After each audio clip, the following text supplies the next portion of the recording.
all in jail, they're like, do you have an addiction? And I'm like, no. Because, like, I don't know. Like, You don't want to admit I've it, just right? been hiding that shit my whole life, you know?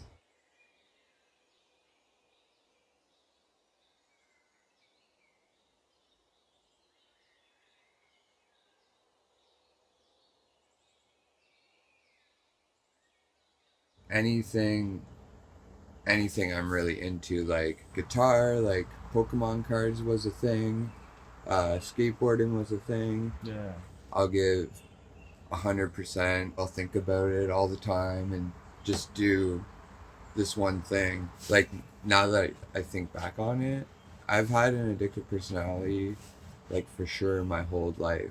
My progression was pretty basic as far as, like, people using drugs go. Like, I was like, oh yeah, smoking weed's not a big deal.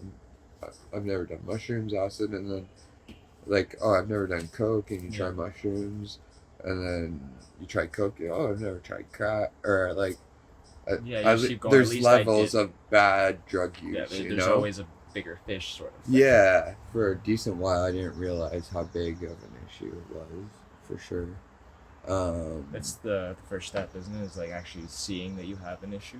Yeah, I've heard that's the hardest. they're all fucking hard, dude. Like, there's no easy step. Everyone always says, like, I'll never be an IV user. I'll never. Yeah. I was like, okay, I'm using this, but I'll never be an IV user. But, like, I was. Did you try IV? Yeah, 100%. Like, I'm full blown junkie. Like, I had to have it, you know? Yeah.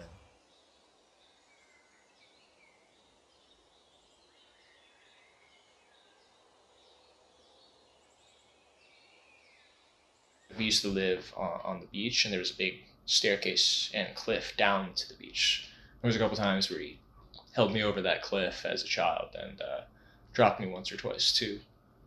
I didn't understand that he had an addiction. I just understood that he was doing these shitty things, and like media was telling me like, oh, drug addicts are they're always criminals, terrible people. So that probably affected our relationship quite a bit, and then leading into finding out about the actual criminality. I was never told that he had a drug addiction. I remember, I think it was 8 or 9, maybe 10. Some cops came to the door and they were asking about him. But my parents told me that they were just here to ask him some questions. He was actually under arrest. I got arrested. And I was clean for, like, trial and stuff, or court, and house arrest. And I was reading these books and shit. Fuck, I don't know. It's a series of events. I was in BC, and, like, I met this girl in Alberta, and I was clean when I met her. And that was after the first time, right? The first getting sober. Yeah, this is like second round of addiction. What it actually is you want the feelings of the first time you use. So the first time you do any of that, it's going to be the best, most intense shit. But in the end, you're really just chasing that first. It's not necessarily the first time you use. It's the first time you really get fucking high. It's not about getting necessarily chemically addicted all the time. It can just be you enjoy something and there's not a lot of enjoyment necessarily in your life. So you see that and you just want to go full for it. You want that joy, you want that endorphin, you want that high that you can get all the time from this, and you just get addicted and you need more and more. It's just having maybe this pain inside or something to run away from, maybe. I was running away from feeling and running away from all sorts of shit. It makes you feel like you're doing good and stuff, but even when you're not, you can still have those feelings.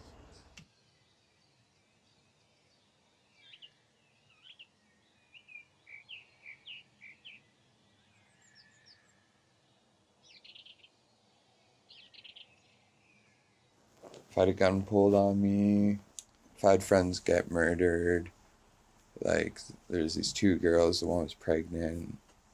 She ended up getting murdered in Alberta. Seeing people overdose, knowing people that fucking overdosed and died. Yeah, you can get fucked up mentally from doing drugs, that's for sure. Like, I've seen some people that would probably never be okay. They have a saying in, like, the AA, I believe, and all that stuff. It's like, one's too many and 1,000's not enough. I know, like, mentally, I'm never going to get the feeling you're trying to look for when you use drugs. So there's no point in trying to find it. Because, like, if you find it, you're probably going to be dead. That's the only way you're going to find that feeling, I bet, is if you overdose. And I can imagine the withdrawal is pretty intense. From opiates? Yeah. Oh, yeah, fuck. I don't wish it on, like, my worst enemy, probably. But I went to rehab in Toronto. I stayed a month in a homeless shelter, maybe a little longer. And I stayed clean in that homeless shelter. I got like 3.5 years clean right now. He's not the same whatsoever. He's not the same person that I knew. And I used to think he was this vindictive, angry asshole who I never wanted in my life, that was just going to be a criminal all his life. But now I see he's helping mom. He's forgiving her for things that she's done to him.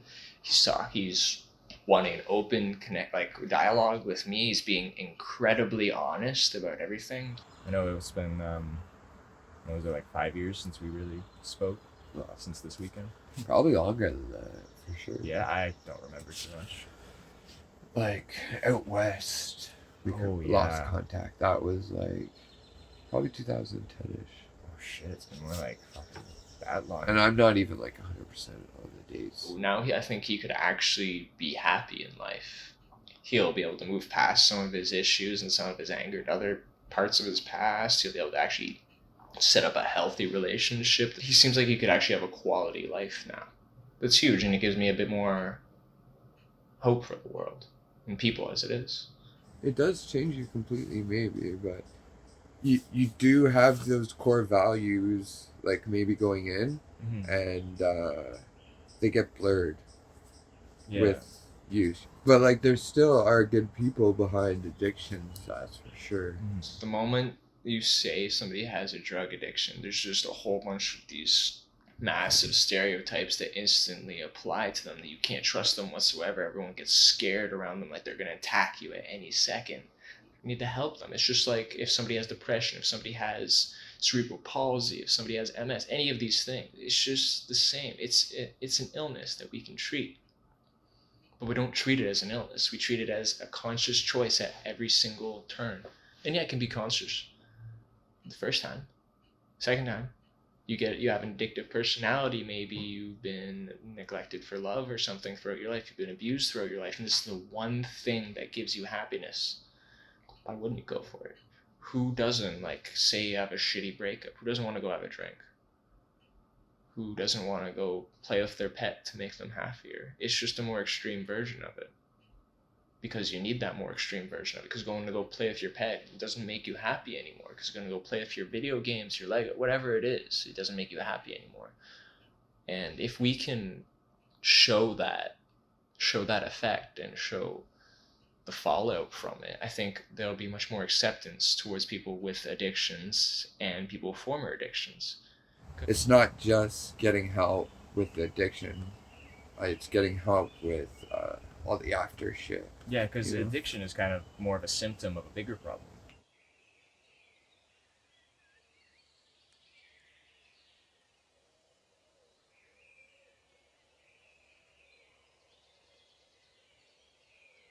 We need more acceptance of mental illness as a whole.